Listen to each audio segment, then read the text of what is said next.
Good evening, everyone. I'm your host, Jason Miles, and welcome to another episode of This is Revolution Podcast. Thank you all for coming. Just a quick reminder, if you're new to the channel, subscribe, and don't forget to click that notification bell so you'll be notified whenever we go live. We're constantly doing cross streams with other channels and adding new shows. Next week, we'll be doing our bi-monthly news show with Matt and David of Left Reckoning. And we kind of did a beta version of something I've been wanting to do for a while. Beta with, can't believe I said that in reference to this man. With Ben Burgess. Ben Burgess came down to visit here in lovely Baja, California. And we called it the Mexican Sessions for his channel. We let him run the video. We're going to be running the audio for the audio only. If you didn't know, we run audio only podcasts through the week. So that's why sometimes you hear me referencing for the audio only. But we'll be running the audio only of that. It'll be called Terrace Talks, Jason Miles, where when people come down and visit Mexico, we actually do a show on the terrace. And Ben and I definitely had a case of the sillies by that time we were doing the show, but it was a good time. It's on Ben Burgess' channel for Give Them an Argument. Please check that out. Also, we recently had our first ever This is Revolution presents Beyond the Red Zone Fantasy Football Draft, and it is our, I feel comfortable saying it, all-star fantasy football league with you, the viewers, and also people like Emma Viglin, David Griscom, Matt Leck. I'm not going to say everyone who's in there, but it should be a good time with the fantasy football. Who's your dark horse to win the league? David said, he thinks Emma might take it. She went Stephon Diggs with the first pick.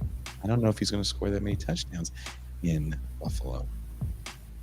But sports talk is for another day. So if you want, and we're also going to be doing a basketball league. So if you want access to this, the only way you can get it is to become a patron. For our patrons, we have the exclusive champagne room. We have more uncensored fun. And we also get, not only do you get the champagne room, you also get movie night. We got to do another movie night. I've been watching ridiculous films and trying to see which one is good enough. And I talked about one on that episode with Burgess. So please go check out on Give Them an Argument, the episode. And towards the end, I do talk about this movie. Ben and I were watching some ridiculous movies. We'll probably talk about that a little bit more in the champagne room. But for as little as $30 for the year, you have access to all this fun, access to all these fantasy leagues. Return the messages quicker on Patreon.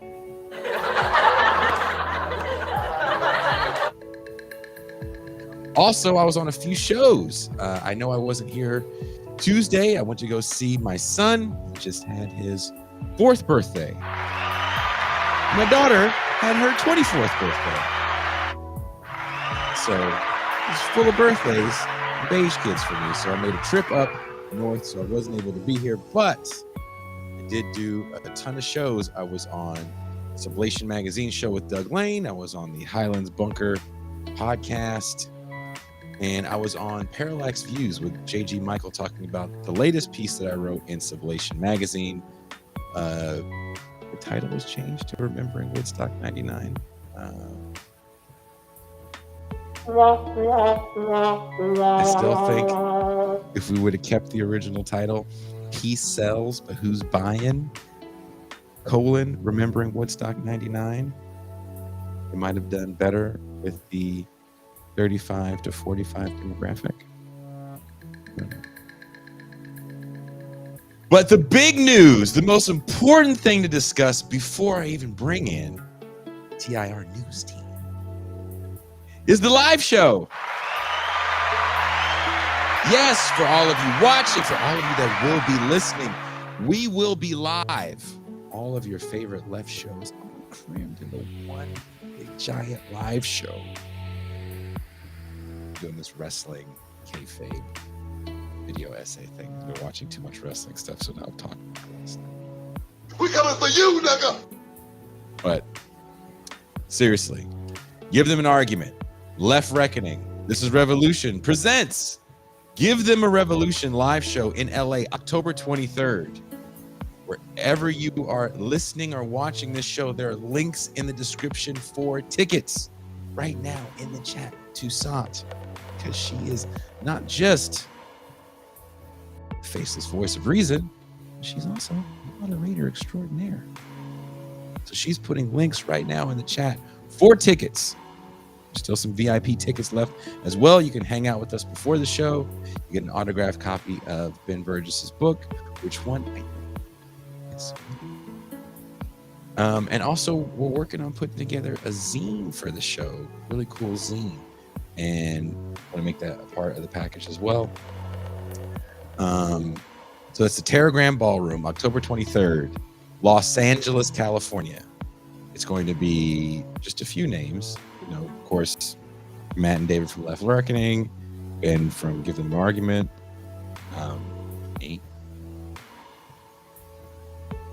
Kuba, Deep State Kuba's going to be there. Will Kuba be wearing a tracksuit? Will Kuba and I be wearing matching tracksuits? Big questions there. Special appearances by Anna Kasparian, Nando Vila, Daniel Bessner, Derek Varn. There's still so many people that we haven't even confirmed that are all going to be there. So those are the names for sure, but it's going to be a good time. So October 23rd, get your tickets now. That being said, it is now time for me to bring in maybe the best news crew on the internet. Take that name.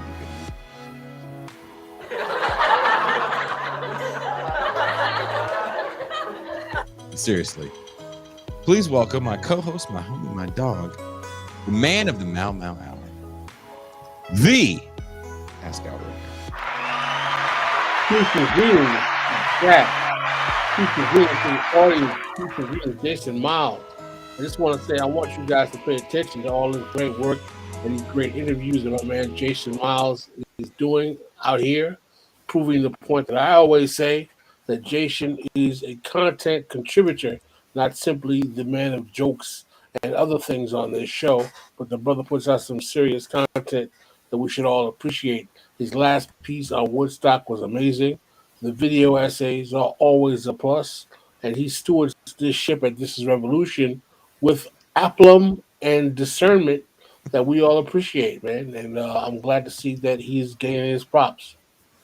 Well, thank you. I appreciate that. I meant to say it off air, but I have a piece I've been working on, and I don't know if you've been reading Cedric's book. We got an advanced copy of Cedric Johnson's new book because he wanted us to write a blurb on the back of it. It's actually because of Cedric Johnson, not necessarily him directly, but because I interviewed Cedric, he then told TIR. TIR then brought in Pascal. So I actually say it's because of Cedric that the show is kind of the way it is at this point. And he asked us to write a blurb, which I actually was honored. I'm sure Pascal feels the same way.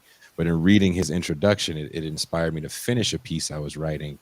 And I was like, you know what? I should write this with Pascal. We should have the next piece be a Jason and Pascal piece. That sounds interesting. I think that's going to be a big one. So usually we have Jean Bajlan, who's kind of the producer behind the scenes that makes a lot of this stuff happen. He is a huge help, but Jean Bajlan, as you know, is a father, and he can't always run away from his responsibilities. But filling in for Jean, I think we have an app replacement. We had a very good show with him last Saturday. I love having these talks with him. I have these talks with him actually off air. So please welcome the host of Varn Vlog, Derek Varn. Hi. I want to plug Jason being on my show on September 5th. We recorded it for probably about 3 weeks ago, but it's coming out on September 5th, and it's part 1 of 2 where we are 2 old dudes talking about music. It's supposed to be about the piece, and we take a hard right turn into new metal. What is new metal? Fuck grunge. This band was cool. Oh my God, what about these guys? Is this band really new metal? And here's something that never came up in the conversation. And I asked this question to Varn. I'm going to ask this question to the chat. And I'm going to ask this question to Deep State Cuba, because I know a lot of people don't know this. Cuba listened to heavy music as a youngster growing up in Canada. There's some great Canadian bands. Propaganda. Who else is from Canada? There's some. Kitty. Who? Kitty? I think. Our Lady Peace. Yeah, Kitty. Kitty's from Canada. I forgot they're from Canada. But there was another band that was heavy. Oh, Rush is from Canada. No. Who's the heavy band? Like the emo band from Canada? They had some super emo-y name. Fucked Up is an emo band from Canada. Let me just bring Cuba in, because if I keep reading these chats, please welcome everyone's favorite middle manager of the Death Star, Deep State Cuba. We can't play Nickelback anymore because our compliance department considers it to be inhumane treatment. Even Ewoks don't deserve that. What was hot in Tatooine when you were a youngster, growing up in the Outer Rim? So there was this one band I really liked called Mundane, which I don't know. They never flourished. They never broke out. But I'd put their music up against pretty much anybody. It was intense. I had my neighbor's grandson was visiting from Alberta, small town in Alberta, and like Doom had just come out, and he got really he wanted to play it, and I'm like, no, what you got to do is you play it, but instead of the soundtrack, you play Mundane, then you turn down all the lights, so it's just you, demons, and heavy metal. And after 2 minutes, he's like, nope, this is too much. Pulling the plug. Who is that band? It's not. They had a name like. Oh, it was like 3 words. Oh, you know who's from? I think they're from Vancouver. That was really good for a minute. Protest the Hero. Do you remember that? Yeah, they're good. There's Biff Naked. Biff Naked rules Canada. Biff Naked could slap a baby in the middle of Nanaimo, and no one would say a word. They'd be like, "What'd that baby do?" I mean, yeah, exactly. Like, to be fair, it's the baby's own fault for being in Nanaimo. And how can we forget the faceless voice of reason, moderator to the stars extraordinaire, and the only woman on the show, M. Tucson. Hello. I am the bringer of the ovaries. I understand. Wow. The bringer of the ovaries. The ovaries, though, she said. The bringer. The bringer of the ovaries. I Some weird understand. sacrifice shit there. I'm outnumbered on a panel full of dudes, and with your muscle mass, you could probably each kill me by accident. But I have to say, Oh, yeah, I don't think you have to worry about the bottom row. that's racist. Jason, I'm trying to figure out what's going on with the facial hair. What are you doing? What makes a man decide to grow a beard, then shave it, then grow it back, then show up with a handlebar mustache? Testosterone. Is that what it is? Yeah, capacity. You only do that when you can grow it back fast. When you know what it is? I don't have hair on my head, so it's either shaving my body hair or or nothing, or just growing it out like a hermit. I just want to And I'm tell you, you're trying on really thin hard ice. to not be a hermit. Trust me, hermitdom is always knocking at that door, and it knocks loud. One day, my dad showed up to the house with a skinny mustache, and I didn't let him in.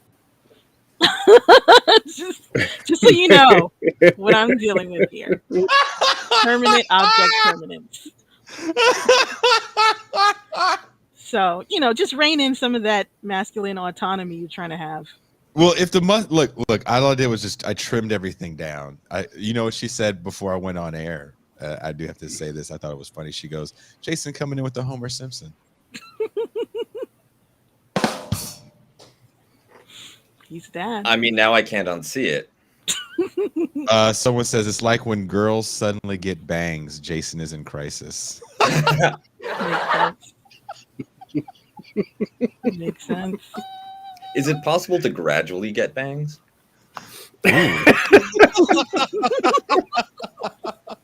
She just got a goofy ass fucking barber. You're gonna have to come in every day for the next 2 weeks. Yeah. We'll get you there. No one will notice. Oh. And how old are you? Is there like an age cutoff for bangs? Is there like a moment where it's like, don't do it? You've reached a certain age and you can't do it. I think that's more so for pigtails than bangs. You can have sophisticated bangs. You can have long ones. Mm-hmm. Yeah, and it could work out. It could work out just fine. Because there's certain things grown men shouldn't do. Like you get to a certain age and it's like you can't wear those red skinny jeans. But you do that anyway. I do not. You're so defiant. You know why I don't? Because I bought a pair 2013, 2014. And I remember my ex at the time, we were touring, and I was like, this is going to be great on stage. And she's like, you're never going to wear them. And I put them on one day, and she's like, look at you. You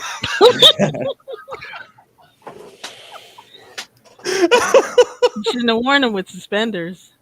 If I would have worn them with suspenders, I would have looked like 9 kinds of an asshole. I would have looked like a hussy. Wait, like skinny jeans, suspenders, and that haircut, you'd be a black skinhead. I was going to say, you would be a black skinhead. You'd look like some kind of weird Slavic, like rude boy, but not Slavic. Yeah, like you're a huge fan of the Nigerian version of Screwdriver. Okay, that's a deep cut that only the racist will get. Oh. That's what I should do. I should just come scarific to the live show with like plaid jeans on and a trumpet. Be careful, like the Ukrainians might try to recruit you. That's the look for the Ukrainian army. Yeah, like, yes, Nigerian Screwdriver. Yes. International Brotherhood. You do not like globalists either, I hear.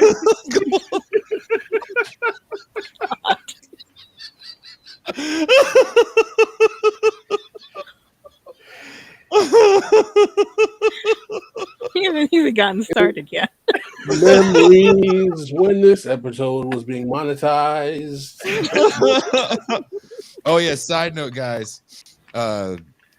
Every episode except for like in the last month, I think 2 were allowed to run ads. They banned ads for a majority of these episodes.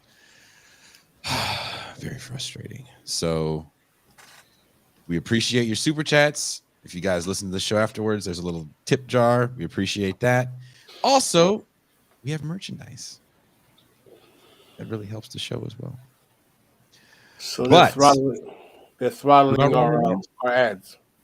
Yeah, that's why I don't use ads on my channel, honestly, because they would throttle everything I said. So. Oh, they're throttling the shit out of us. Get an Angle of Pessimism shirt. It's awesome. The first and only commercial Warren has ever done. That's where we should start. Except for the one when he was like 4. For like I'm gonna peanut start butter. paying Doug Lane to do commercials for This Is Revolution. Doug, here's $20. I think that you should do a luxury watch style ad for Anglo pessimism, right? Like black and white. You get a George Clooney lookalike to sip an espresso from one of those tiny little cups, on a patio somewhere. And at the end, it's like intrigue, sophistication, Anglo pessimism. Well, JB, thank you very much. Yes, we're getting throttled. And also, we changed the audio only podcast from a music show to a political show. And for whatever reason, our views there dropped 40%. That hurt my soul. Because it was pretty cool to look at like podcasts on Apple for music, and you could see This Is Revolution. Sometimes we were higher than Questlove show, and I was like, yeah, fuck you, Questlove. Who gives a shit about the time you DJ for Prince? But let's start the news conversation off. In Cuba, I want to start it with you. Sad news of the former USSR premier, Mikhail Gorbachev, passing away has many internet leftists calling him a traitor to the socialist project in the USSR. You have a more nuanced view of Gorbachev. For those that didn't know much about the man and the situation he inherited, can you give us a brief overview and why he maybe shouldn't be viewed as a traitor who sold out the project to Western capital? Certainly. I think that a lot of people making that argument don't remember Gorbachev as a leader at all. In fact, you have to be about my age to even have a little bit of it. And I was between 4 and 10 when Gorbachev was in power. So as a child, he was one of the superpower statesmen. So, of course, he cut a very significant figure on the international stage. But I didn't really appreciate his role and the pressures that he was under until I studied the late stage communism, late stage socialism in Eastern Europe, and post-socialist transition. Now, the transition in Russia was so catastrophic, and the imbalance in the international order created by the collapse of the Soviet Union so destabilizing that the effects make it easy to want to find someone to blame. And Gorbachev, in the 2000s and the 1990s, he was a celebrity abroad, but in Russia, he was a deeply unpopular figure. Now, I think that there are a number of misconceptions that people have, especially in the online left, about what Gorbachev did and what he was trying to do, as well as what the situation was within the Soviet Union when he came to power. Now, he came to power in '84, I believe, and he followed Andropov, Chernomyrdin, who were both gerontocrats with very brief tenure. And before them was Brezhnev, who ruled for decades. The Brezhnev period has been described as the era of stagnation. And in a lot of ways, it was a period when the Soviet system, the Soviet model, was running out of steam. And a number of bad decisions were made by Brezhnev. One was to make the Soviet economy reliant on raw materials exports, and especially petroleum exports, rather than attempting to develop domestic production and replace any essential imports. Another was the reversal of the Khrushchev thaw and the reimposition of strict ideological policing, very severe limits on personal expression, personal freedom. Another was the Brezhnev Doctrine, which formalized the neo-colonial relationship between the Soviet Union and the Warsaw Pact states, in which any deviation from an orthodox Moscow-centric line would be grounds for immediate intervention aimed at reestablishing the status quo and punishing those who deviated from it. In addition to that, Brezhnev was the one who entered Afghanistan, another disastrous attempt to impose foreign systems of government on a very distinctive and challenging country. So when Gorbachev came to power, the reason, in fact, that he came to power was that the Politburo, as well as the upper echelons of the Communist Party, recognized that the system was stagnating, that it was approaching economic crisis. Shortages of all kinds of consumer goods were commonplace. Lengthy lines in front of all kinds of businesses. As soon as they had anything to buy, you needed to buy it, because very frequently Eastern Bloc currencies were essentially or de facto worthless. Although in theory they could buy a basket of consumer goods, in practice those goods were not available. On any macroeconomic indicators, the Soviet Union was falling behind the West, and it was no longer on a catch-up trajectory. Now, there are a number of reasons for this that go beyond the economic system.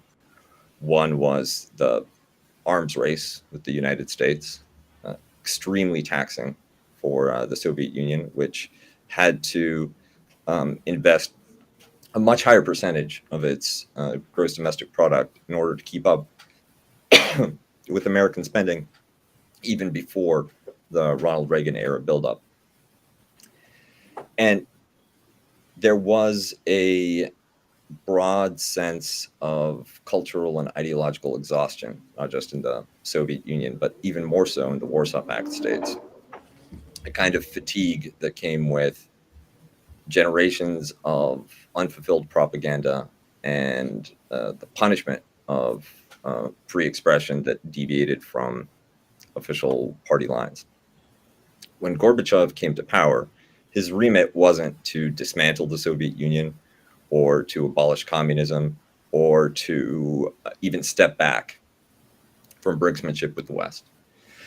He was installed because the Politburo and other members of the Communist Party leadership recognized that there was a bankruptcy of ideas, and they wanted a reformer who was younger, who was energetic, who also, this being Russia, by Russian standards, Gorbachev is practically a teetotaler, and might establish a new positive trajectory. In dealing with the economic crisis as well as the social pressures within the Soviet Union and the Eastern Bloc, Gorbachev sought to progress through openness. Glasnost, of the famous Glasnost and Perestroika policy, literally means openness, freedom of expression, the opportunity to speak one's mind without ideological discipline. Perestroika, reform. The idea was to introduce more flexibility into the rigid command system, which had developed significant pathologies by the time he came to power, including a sizable black market, a sort of off-plan exchange of capital and goods, as well as the technical stagnation of Russian industry, Soviet industry. And some of the steps that Gorbachev took were world historical in not only their impact, but also in what was perhaps a naive, but was certainly an idealistic motivation. For instance, his abolition of the Brezhnev Doctrine and his willingness to allow Warsaw Pact states to determine their own political models and international relations essentially meant that 100 million people from Poland, East Germany, Czechoslovakia, Hungary, Romania, Bulgaria, lived in decolonized states for the first time since World War II. The Soviet military bases no longer imposed politics or doctrine on the people living in those countries. And you had a spontaneous transition away from a communist system, which in the Warsaw Pact states especially had very little legitimacy and very little promise for the future. Now, you may disagree with that assessment, but it's certainly true that those were popular movements away from Soviet domination and the communist system. And for the most part, those 100 million people live better lives with greater freedom and opportunity and material security even than they did under Soviet socialism. Pascal, do you have anything to add to that? Yeah, I would actually find that to be a dubious statement for several reasons. But one of the things that I always found most important about Gorbachev, which I learned from family members who actually lived in Russia, is that one of the things you have to remember about Gorbachev and his type of leaders is that this is the first generation of Russian leaders who did not actively fight in World War II. Soviet leaders. Soviet leaders. And this is a very important point of ideological demarcation in the way they framed and viewed themselves was relative to the West and relative to the rest of the world, in that many of them wanted to really breach and end this Cold War kind of binary of the U.S. versus Russia, and they felt it was kind of just really kind of stupid, and they wanted to get beyond it. And I think that as much as people find Gorbachev to be, problematic, duplicitous, I will agree that I don't think the guy had treacherous intentions, quite frankly, when he started the process. I think that he was faced with the reality that, listen, for the Russians, Afghanistan was worse than their Vietnam, basically kind of bankrupted their country, and having to plow rubles into a military-based economy where petroleum is pretty much the only tradable form of economic empowerment, basically really turns your country into kind of like the cheap bitch of the Saudis, if you will, in a lot of ways. It doesn't give you a lot of flex on the international stage. It also links the Soviet economy to a capitalist world system, right, and creates debts that are denominated in hard currency, dollars or Deutschmarks, so you lose that MMT currency sovereignty. And let's make this clear. Listen, there's no reason to, from the possession of the left, in my opinion, to applaud the Soviet Union for engaging in the Afghanistan debacle. Mm-hmm. That was straight up imperialism, man. Yeah, I'm with you on that. Can I add a little bit? Yeah, I was going to ask you to chime in next. Go ahead. I've got a little to finish up. Oh, I'm sorry, Kuba. I'm sorry. Oh, well, I just wanted to put a bookend. The situation was terrible when he began office. The situation was bad. The system was in decline, in crisis, and the incumbent elites within the Communist Party, within the communist parties of the Soviet Socialist Republics, weren't going to do anything to fix it. They had no ideas, no plan, and a certain entrenched nomenclatura interest in keeping things the way they were. He tried to improve the situation, but it exacerbated the crisis. In the end, as well, there are people who conflate him with Yeltsin in the breakup of the Soviet Union. Gorbachev didn't resign in favor of Yeltsin. He didn't sign away from a position of power his authority over the USSR. He was deposed in a coup by elements of the security apparatus that sought to reverse his reforms. The coup was botched and incompetent, but they at least managed to get Gorbachev under house arrest in his dacha in the Crimea, while they sought to take control of the Soviet state apparatus. They failed to do that. Yeltsin mobilized protesters, or rather, he put himself at the head of spontaneous movements of opposition. And then, as Gorbachev was sidelined, he became the de facto power and wrote the next chapter of Russian history, the dismal chapter that many of you are familiar with. So Gorbachev did not break up the USSR. That wasn't his call. And by the time the catastrophic decisions of the transition away from the USSR towards a quote-unquote democratic free market in Russia were taking place, Yeltsin was in charge and Gorbachev was, at best, the Soviet Jimmy Carter. I would argue in line with that, that most of the most egregious, I wouldn't even say reforms, but egregious kind of blood-sucking surrenders to the Chicago boys really starts to happen under Yeltsin, not Gorbachev. The Yeltsin is the one that really implements the hardcore neoliberalization. He's the one who botches the whole NATO kind of declarations of not getting NATO to cross certain positions in terms of where the U.S. goes in. And he's a complete buffoon and clown and pawn of his the Clinton from Bush to Clinton.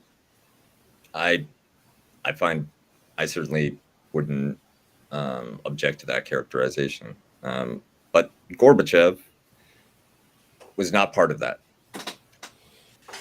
His time ended before Yeltsin's began. Did you want to add one thing, Varn, before we move on? Yeah, just real quick.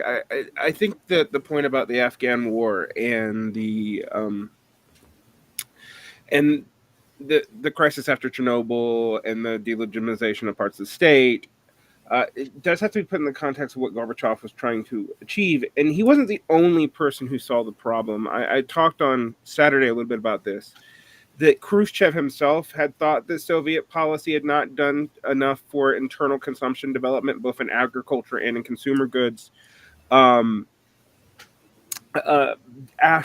the development of the nuclear weapons, because as Khrushchev thought, well, we have the nuclear weapons now, why do we need that much more of a conventional army? I don't know that that's necessarily the right tack to take. However, the policy that Khrushchev was trying to reverse and couldn't was the fact that the Russian, and here I am saying the Russian specifically, but the Russian model for this entire time since World War II has been largely resource extractive. It has not been that interested in non-military engineering, as I tell people, except for very specific luxury goods. You don't buy Russian anything. You buy Russian energy. You buy Russian diamond substrates. You buy Russian, but you don't buy like Russian computers. And there was an attempt during Gorbachev's time period to pivot to that. They were going to start rolling out cybernetic planning. They had an awesome computer system. They were going to try to use this to make socialist democracy more actually responsive to consumer needs and get rid of that whole, like, all this stops in 1988. And I do think that's an unacknowledged tragedy, because we don't know what the Soviet Union could have looked like, and China didn't pick this project up either. And that's, so it's one of these things that I think we can't blame Gorbachev for that. And I don't know, there's a lot of people who think that if Andropov had lived, that he would have fixed the problem with his more KGB inspired, frankly, more classical, let's say 1936 to 1941 Stalin style. But I don't know that it would have helped at that point. That it was actually Brezhnev who had tied them all into the world trade market and their currency system, which I started trying to figure out the Russian economy during the late period. There's 3 different currency exchanges. Like, no one really knows what anything exchanges for what part of its pegged to external hard currencies that they can't control. Um, Gold rubles, convertible rubles, non-convertible rubles. Yeah, it becomes impossible to figure anything out. But I do think we have to, however you feel about what's happened with Gorby, we have to acknowledge that after him comes the great die-off. I mean, it's the second great die-off of Russian men. Something like 40% of Russian men died. Like, and no war, they just drunk themselves to death and starved to death during the transition. And this, and for the Soviets, for Gorbachev, and then even for Yeltsin, their capitulation or their cooperation with the United States, let's say Gorbachev's cooperation and Yeltsin's capitulation, also had this idealistic, perhaps like socialist humanist view that if we put this conflict behind us, then we can work together with the Americans for a better future, which is, of course, something that every American leader and every American foreign policy figure tried to cultivate as much as possible, that impression, that image of the United States as a disinterested, positive actor. And that great die-off and the geopolitical catastrophes that have followed all could have been avoided if the U.S. had actually lived up to the promises that were made to Soviet and Russian leaders and the people of the Soviet Union and the Russian Federation. But whether it was NATO expansion, whether it was the success of economic transition, whether it was, you name it, the respect for the United Nations, every single place where Gorbachev or Yeltsin relied on the United States living up to its word, they were betrayed with very grave consequences. Yeah.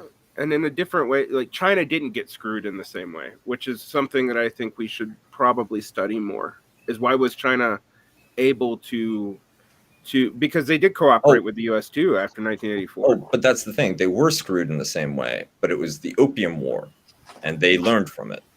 Yeah, they've learned from it in the past. Well, let's continue this conversation in the champagne room as it's gone on for far too long. But Pascal, Yes. you wanted to talk about the devastating floods in Pakistan. What's going on over there? And how much of this is attributed to climate change? Also, what should the West be doing right now to mitigate the damage and prevent this from happening elsewhere? Very, very good question. For those who are unaware, we often talk about the disasters of the current climate crisis with the hot temperatures that we've seen in Europe, some crop failures that we've seen in other parts of the world. We've had recent flash floods in Mississippi in the United States. But many of us who are not paying attention fail to realize that 1/3 of the nation of Pakistan is basically underwater right now, and that they have seen probably the worst flood that they've ever had in the history of their country. It's literally apocalyptic in terms of what's going on in terms of their nation state and what they're facing right now. Pakistan is grappling with the worst flooding in living memory. A staggering 1/3 of the country was underwater as of this week, with more than 30 million people affected over the last week, killing at least 1,100 victims and pushing almost 500,000 people into relief camps. UN Secretary General Antonio Guterres has referred to this disaster as a monsoon on steroids that requires urgent collective action. What is particularly fascinating about this in terms of Pakistan is that Pakistan is a country that contributes less than 1% to the overall emissions ratios of the world as a nation. It does not have the kind of industrial strength that one would think that would be contributing this much to climate change. But yet at the same time, everyone's asking, what did Pakistan do wrong? What did Pakistan do wrong? Well, why do they deserve this? Yeah, it's so sick. What people should be asking is like, well, what did China do wrong? What did India do wrong? What did the neighbors that in Pakistan's immediate neighboring vicinity do wrong? Because they are the ones that outstrip Pakistan's contribution to global catastrophe much more than the nation state of Pakistan. And what we're also seeing is that we have weather-borne diseases spreading right now in great rates, increase of diarrhea all throughout the country. This is a major catastrophe of epic proportions. And Pakistan was already a country that was suffering a political crisis, and that it had its recent leader that was cooled in the effort. I wanted to talk about that one more about Cuba, about the whole situation with Pakistan's political leader in the face of what happened in Ukraine as well, and how that contributes to the current ongoing situation we have right now. It's kind of a mess, and I think that what needs to be done is that the West and the U.S. need to really step in and help this country in this crisis moment and realize that it is not Pakistan, it's not the actor causing these problems. Of course there's corruption. Of course it's a poor country. Of course it's going to have all of those things going to make it difficult to get the kind of help done. But at the same time, they're a victim of a system that larger countries than itself have contributed to and have sadly put in a position to not exactly be the best faith actor in this situation right now.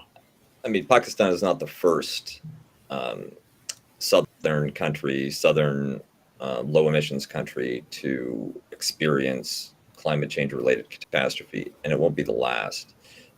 The simple laws of geography mean that countries closer to the equator, countries with exposure to certain weather phenomena like typhoons, or that are already water stressed, places like Egypt, much of northern Africa, the Sahel, are simply more vulnerable to climate change. They'll be struck first and more severely. And apart from some real moves, but around the margins to introduce renewable resources, there hasn't been a significant effort to alter the carbon-based energy system that powers the international economy. Yeah. There isn't that much appetite for it, especially now under conditions of conflict with Russia and brinksmanship with China to take steps that might produce economic vulnerabilities. And the way that Western policymakers look at climate change related damage, there just really isn't a line item for homeless Pakistanis or for human misery in the South. That I think that in some, I can't say for certain because I don't have the secret tapes, but I'm fairly confident that in the right wing of the kind of Atlanticist international community, and perhaps among some liberals, there'll be a bit of a reluctance to do anything too large scale or too rapid to help Pakistan, because maybe we don't need that many million Pakistanis. Maybe this is the problem.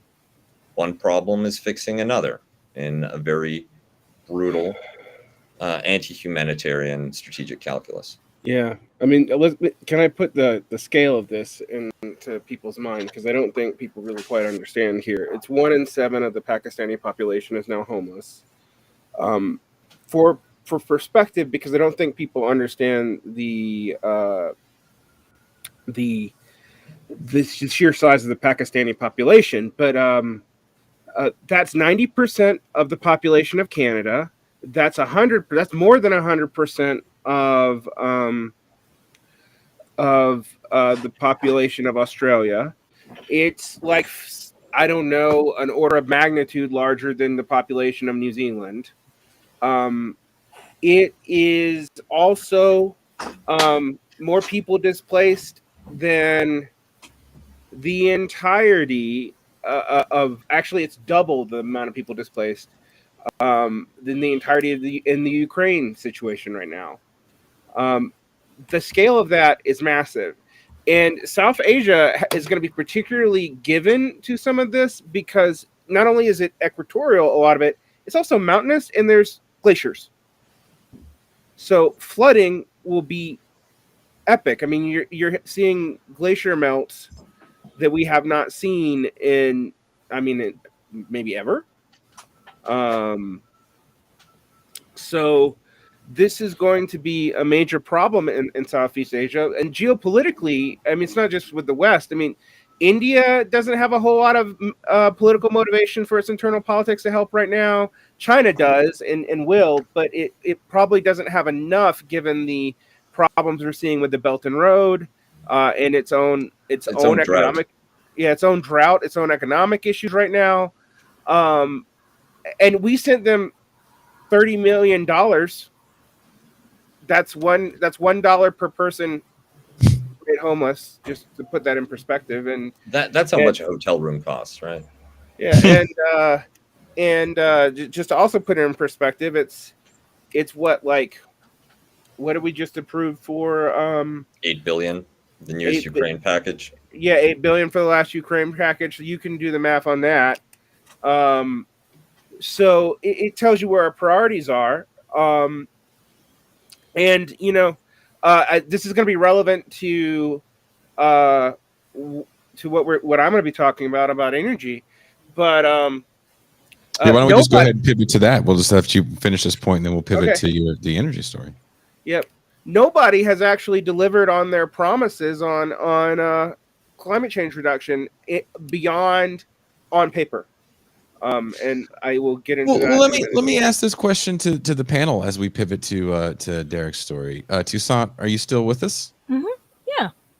Do you have an opinion on like COP26 and how there's these big conventions? It almost feels like it's just theater playing out for the sake of keeping the public that might have any sort of fears about climate change.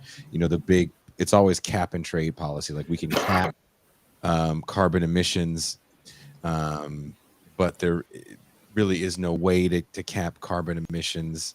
How do you feel about that, Toussaint? There is this sculpture of all of these powerful men in business suits standing around talking, and it's the water. There's water. They're immersed in water up to their chest. And that's basically what those huge meetings are like. Is that water or blood? No, it's water. It's water. With just a little. It's just like a little bit of blood in there. For flavor. I mean, there are different rights and accords have been made in South America that we would do well to adopt in the Northern Hemisphere. But I think anything else is just folly. These meetings are, people are outside, they protest, and it doesn't change anything inside. I mean, that's the rise of Greta Thunberg. Yeah. Tim Cham. Greta Chim Cham. From the great Scandinavian country of Blessed. Say what? She her rise to fame is the school walkouts, and everybody kind of lost their mind. And I do want to ask this, and I'm sorry I'm not trying to step on your time at all, Barn. What is your opinion on that? Do you think that there was some good intentions with that, or do you think it was just a liberal wet dream with this small child that wanted to live with the smallest carbon footprint of all time, walking out of class, demanding adults to do something? Do you think that's an important moment, or how do you view? I've got a take. I think that one reason why she resonated with especially liberal, but also progressive leftist audiences is because in a lot of ways, we're all Greta Thunberg. Like, what are we going to do about climate change, right? I don't have an off button for Albertan oil. These decisions that are made about the energy economy take place so far removed from us, and with actors so far beyond our power or even ability to to fully observe or understand that we might as well be school children. Like, what can you do? And her approach was a peaceful and democratic one, and that got us here. Of course, there will be some people online who are like, well, that's why you have to go full Khmer Rouge militant. But good luck with that, right? Like, I'm very much looking forward to your one-person insurgency against fossil fuel system. Well, speaking of fossil fuels, what does the war in Ukraine have to do with the rising cost of electricity in Germany and Austria, and why are they facing some severe shortages? I mean, it's not just Germany and Austria. Energy prices are going to lead to 18% inflation, most likely in the UK. There have been one of the things we have to take into account when we talk about these shortages of energy is that the Europe died down its own domestic energy production a good bit in 2017, supposedly to meet the its promises to the Paris Accords. And so what you saw is that social democracy that's basically a gas station by the ocean called Norway ramped down some of its production, which was the primary non-Russian production of natural gas. Now, why does that matter?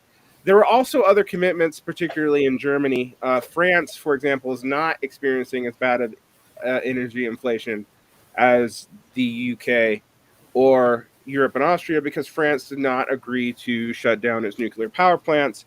It saw that as the only way it would be able to meet its domestic energy needs and transition to green technologies. One of the things that I wanted to point out, though, is while what has been happening in Europe during this entire time period that the Ukraine war has kind of pointed out, is that to meet their targets, they've been off-sourcing emissions and extraction to other countries. They have not really been able to develop enough solar, wind, geothermal in most cases to replace conventional energy production. So what they've had to do is move to slightly cleaner technologies, natural gas as opposed to coal, which means they were outsourcing this development to Russia. So this is why I wanted to talk about this with climate change, because while the Russian situation has made this all very obvious, energy production and energy crises are going down regardless. I've been listening to people saying that without significant development in Shell and North American investment from North American sources of energy, that you were going to hit this wall more slowly and more gradually, but you would have hit it anyway. And this has pointed out to me that a lot of the talk and a lot of the way that Europe has met its commitments and promises on better energy has only been for Europeans, and it's kind of been just it's robbing Peter to pay Paul on the carbon docket, and it also makes them more vulnerable to international supply chains and price shocks. They pretended like the 1970s in America didn't happen. And that to me is maddening, and it's going to have a real negative effect on European opinion on renewable energies coming soon when they start freezing during the winter, and that's a real likelihood. Now, Germany has taken some active steps to deal with the situation, and has led to some of the energy prices declining. But we're talking about declines from like a 40% increase versus like a 12% increase in the United States. The United States produces, not cleanly, but produces enough of its own energy that it's not subject to the same problems. There is some talk. I think I read that there was a bill that was going to include natural gas and nuclear power as European Union recognized sustainable energy sources, changing their goals a little bit, and maybe leaving to Norway doing more drilling, as well as maybe putting some nuclear power plants back online. But Germany has not reversed course on its promise to shut down its nuclear power plants. So this has led to a temporary market drop in the price because, again, all these things are traded on a market. So speculation also affects the price, not just access. And there's also some talk of the U.S. Importing more amounts of our natural gas to Europe, but it's like, I just want people to think about this logistically. We don't have those pipelines built. It's incredibly expensive to do so. Yeah, LNG tankers going transatlantic. Yeah, That requires new infrastructure. It's not a high volume system compared to pipelines, and it takes a long time to build those ships and build those facilities. And they're also dangerous, unsightly. A lot can go wrong. right. So we might see some development on nuclear, but I want to remind people that with nuclear, you still have a uranium mining you need to do. There's still limited amounts of what you can even do with that. And we are increasingly having problems with cooling facilities with nuclear power because water heat levels. Although I will say Japan has now stopped its denuclearization process in light of recent events. So Japan also, I think you're absolutely right that Europe has done mostly window dressing in terms of green transition. Still better than nothing, but Japan and the developed East Asian countries more broadly have shown a greater appetite to accept things like energy rationing, right, and consumption side adjustments to deal with carbon emissions. and I think we're going to have to just accept that.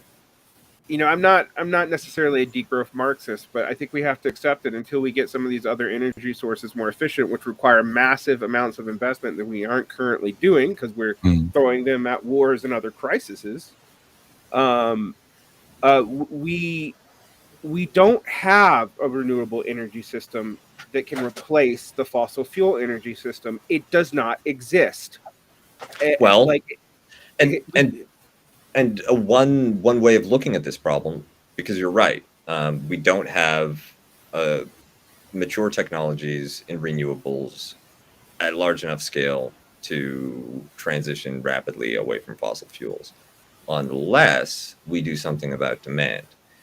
That could mean lowering your AC, right? Like by 1 degree, or, and just spitballing here, how about letting 30 million Pakistanis drown? That's some demand reduction right there. Bangladesh is looking at drowning as well. So we can't there's forget. 100 million of them. That's going to make a dent. There's more brown people that we can sacrifice. That being said, we've gone over the hour. A wise street hustler once told me that you never give it away for free. And he was talking about my pussy.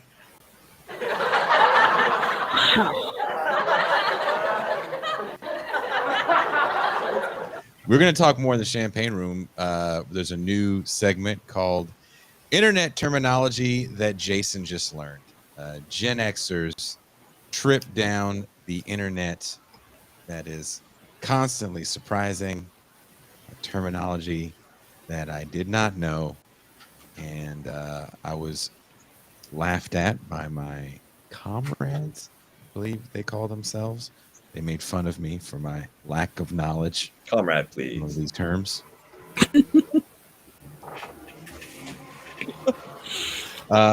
We're also going to be talking more about the upcoming movie night. We'll be talking more about the live show. There's a link in the description. There's links in the chat right now. Also, we're talking about giving some tickets away. Oh, really? Yes, we're going to have some prizes for people. So we're going to give some tickets away. We're going to give some prizes away. I'm very excited. We're going to brainstorm all that. We're going to play Name That Tune with Pascal, which is one of my favorite games. And we're going to be taking your calls. So if you haven't done it already, patreon.com/Bitter Lake Presents. Come out, hang out, enjoy some fun. I'm sure there's some Gorbachev comments. I'm sure there's some Soviet Union comments you guys have to throw at Kuba and Pascal and, of course, Varn. Tucson, are you ready to play the new game, internet terminology that Jason just learned? Sure. Always happy to help out my elders. So me and my bussy are Oh, God. out.